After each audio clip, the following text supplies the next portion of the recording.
Сәлем қыздар, мен манты жасап жатырмын. Қамырын айтпай-ақ қояйын, оны бәрі де біледі, иә? Кәдімгі суға еленген қамыр. Бұл жерде көрсетейін дегенім мынадай көкөністен салма. Яғни фаршым бітіп қалды, ал шамалы қамыр артық қалды. Сондықтан екі көкөніс салынған манты жасап жіберейін дедім. Бұл жерде ұсақтап туралған брокколи, помидор ұсақтап туралған және укроп, татымына қарай тұз қостым.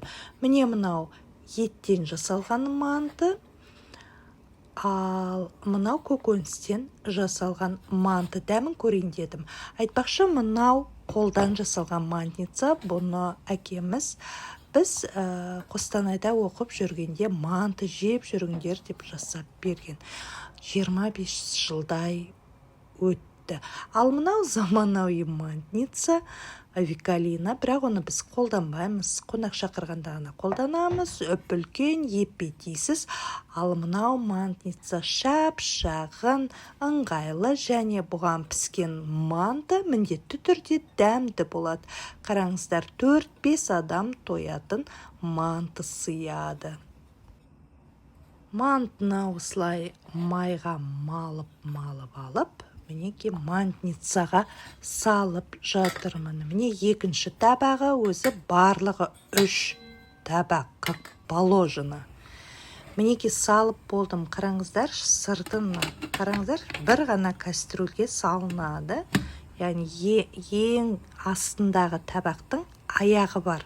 Сол жерге су құйылады. Қараңыздар, ыңғайлы, шап-шағын, орындалмайды, жуғанда да ыңғайлы.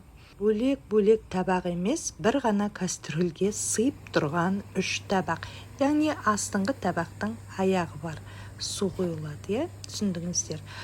Осы мантницаны алғаш рет көрсеткенімде біреу жазыпты, бір әйел адам жазыпты. Позор, лучше бы не показывала эту мантницу, купила бы нормальную мантницу. Так у меня нормальная мантница стоит на холодильнике. Какой это позор? У кого есть такой отец, который в 90-х годах для дочерей делает своими руками мантницу? У кого есть такой отец? Скажите, пожалуйста. Я горжусь своим отцом. Әкемді мақтан тұтам. Сол жазған әйелдің әкесі сол әйел үшін не жасады екен? Қиын кезеңдерде не жасады екен? Шүкір, жағдайымыз бар, бір емес, бірнеше мантница алуға жағдайымыз бар. Бірақ әкеміздің, айтып отырмын ғой, әкем негізі шебер кісі. Әкеміздің жасаған мантницасы ерекше, шын мәнінде қолдануға өте ыңғайлы, және шын мәнінде мантылар өте дәмді болып піседі. Ал жаңағы әйел бір кедейдің кербезі де.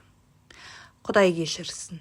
Айтпақшы, брокколиден жасалған манты өте дәмді болды.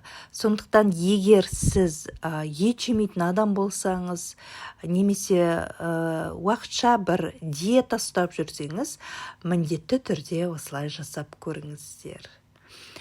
Өте дәмді, оған қоса брокколи өте пайдалы. Ал мынау кәдімгі фарш қосылған манты.